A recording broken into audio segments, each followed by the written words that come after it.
皆さんお疲れ様です。今日の動画は普段はパジェロミニ動画がメインなんですけど、僕のもう一つの趣味のロードバイクから、アルミのエアロロードジャイアントプロペル SAR2 をご紹介いたします。ロードバイクの中でもエアロタイプは非常に平坦が楽で巡航も簡単にできて、かつ踏み込んでいても楽しい乗り物なので、ぜひとも皆さんにご紹介したいなと思って動画にしたいと思います。特にこの点の自転車は適切なスピードに合わせてギアを選んで自分の思いのままにスピードを上げていくっていうのはマニュアルの車に通ずるとこもあるんじゃないかなと個人的に思ってます。まずその前にエアロロードって何なのかっていうのを簡単にご説明しますと、2010年頃から、メーカーが作り出した、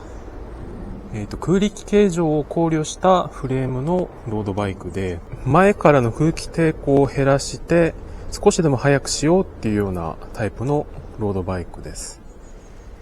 で、ロードバイクは、車とかバイクと同じように、スピードが出てくると空気抵抗が増えて、前に進む力がだんだんと弱くなってしまう乗り物です。で、レースなんか、ツール・ド・フランスとかでは、いかに相手よりも早くバイクの性能を高めて前に進むかっていうのを各メーカーしのぎ削ってるんですけど、その一つの、選択肢というか改善策として、エアロロード、エアロフレームというなるものが出てきました。最近ではこのエアロタイプがほとんど各メーカー揃えるようになって、かつ売れ筋モデル、人気モデルになっているみたいです。で、今回ご紹介するやつはその中でもジャイアントが2016年に出した第一世代のプロペルっていうエアロロードバイクの中でもアルミフレームを使ったやつになります。で、このアルミフレームのプロペルはその2016年に出た後2017年でも売られてたんですけど、確か2018年モデルで消滅してわずか2年ぐらいで終わってしまったっていうちょっとレアなタイプでもあります。で、アルミフレームながら基本のカーボンの形状をほぼ踏襲して同じようにエアロ形状になるように作っていて、で、アルミだと普通溶接がこういうとこにあって明らかに溶接痕がわかる作りなんですけど、このプロペルのアルミに関してはこんな感じでかなり綺麗な処理が施されてて、パッと見アルミフレームとはわからないっていうのが一つの特徴です。こっち側も結構綺麗で全然溶接感がないです。で、唯一溶接してるなってのがわかるのがこの BB 周りで、これだけはちょっと処理がアルミかなって感じするんですけど、全体的に言われなければ気づかないなっていうレベルで、アルミフレームとしてもかなり美しい状態です。で、その最大の、アルミフレームのエアロロードの特徴として、横からはこう平べったいというか面積が大きいんですけど、前からもしくは後ろから見るとすごい細くなってるっていうのが特徴で、前から後ろへ空気を流すっていうのを念頭に設計されているのがよくわかります。で、ノーマルだとそんなにリムハイト高いホイールはついてないんですけど、車外の変えてあげることによってフレームとエアロ形状が相まってかなり空気抵抗が減ったような感じ。乗ってでも実際平坦が楽なんでそういう効果はあるんだと思います。で、こう後ろから見ると縦に細いっていうのが特徴です。で、プロペルの中でも SLR2 は下位のグレードだったんで、そんなにいいものパーツはついてないんですけど、当時の105のやつが実測の5800番台のやつがついてて、シフターとかブレーキ、フロントディレイラー、クランク、あとリアディレイラーも105で統一されてます。で、ちょっと個人的に上りが辛いんで、スプロケットは標準は11の 28T なんですけど、これは 36T の後ろでっかいやつにしてます。で、ここも、でっかいやつつけるために、この次のやつの105のをつけてます。シートポストもプロペル専用のフレームに沿ったエアロ形状タイプを採用しています。あとは、ハンドル周りがジャイアントお得意のこのオーバードライブ2で操作性とか剛性が上がってる作りで、フォークのとこもまっすぐ下に伸びてエアロ形状、縦に細く横に長いっていうのが特徴で、かつここだけカーボンになってて振動吸収性が良くなってます。ブレーキも本来プロペルのリムブレーキタイプは専用のこっちにつくやつがついてるんですけど、このアルミのモデルに関しては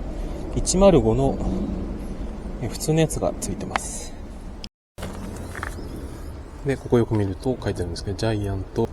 アルクスの SLR アルミニウムテクノロジーということで、ジャイアントのアルミは3種類あって、アルクスグレード、アルクス SL、アルクス SLR と下から順にあるんですけど、このプロペルアルミでは最上位の軽くてしなやかで剛性の高いアルミが使われてます。で、このリア周りも特徴的で、普通の自転車だとこう、フレームがまっすぐ下に BB のとこまで落ちてるんですけど、プロペルのこの第一世代のやつ、第二世代もそうなんですけど、タイヤに沿うようにエアロ形状を意識した形になってます。で、前側が丸くて後ろに細くなるっていう、前から来た空気を後ろに流す。こっちも同じですね。で、第一世代のやつはここがちょっと丸まってて後ろが平べったいと。同じく下のダウンチューブも前側が丸くなってて、で、だんだん四角くなっていくと。で、ここは BB 周りは剛性高めの極太タイプと。BB 周りはパワーコア仕様で、チェーンステイには純正のセンサーの台座が開いています。一昔前のロードバイクと比べてもフレーム形状がかなり凝ってるのがわかります。で、あとシフターもケーブルも基本内装式なんですけど、第一世代のモデルなので、ここが、普通のエアロ形状じゃなくてむき出し形状になってます。ただケーブルの入りがこう上から入って下に抜けるっていう特徴的な形になってて、で内装式で下なり上なりブレーキなり繋がってると。で、これはアルミフレームのエアロロードなんで、最初乗り心地硬いのかと思ったんですけど、実は意外とそうでもなくて、そこそこ乗り心地はいいです。で、踏み込むとアルミらしい反応の良さとダイレクト感があって、加速とかが楽しいやつです。で、この SLR グレードなんで多分そういうしなやかなアルミかつ剛性もあるっていうような高級系のアルミなんだと思います。なので、カーボンはいいには越したことないんですけど、アルミだからといって劣ってるっていう感じはしないフレームだと思います。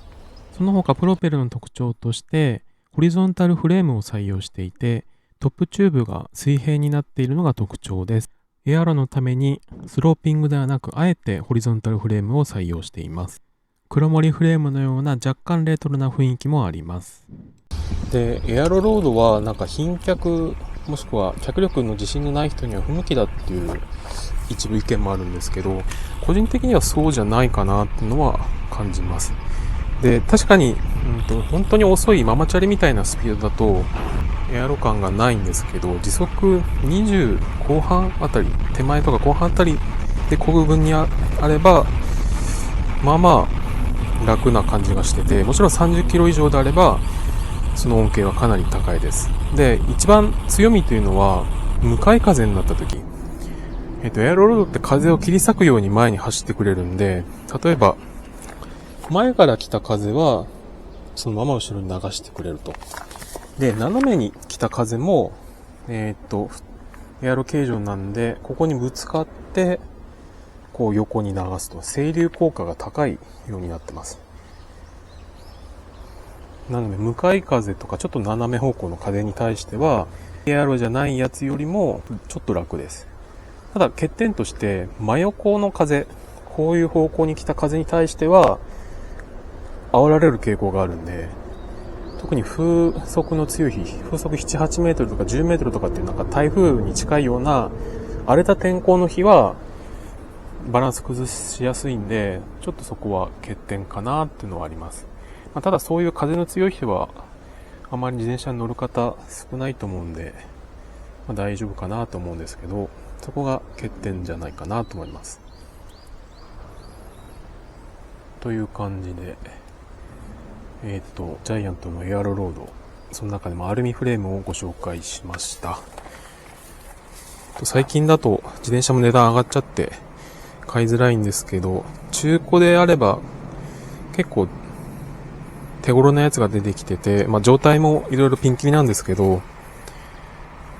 最初か2台目買う分に関しては買いやすいのかなと思います。で、特にクロスバイクとかマウンテンバイクとか入門モデルでハマった人で、次ロードバイク欲しいなと思ってる人は、僕は迷わずこのエアロロードをお勧めします。やっぱり見た目にも美しいですし、踏んでても楽しいし、平地は楽だし、上りは重たいんで若干苦手な部分もあるんですけど、毎日乗りたくなるロードバイクです。というわけで今回の動画は以上になります。それではまた次回の動画でお会いしましょう。ご視聴ありがとうございました。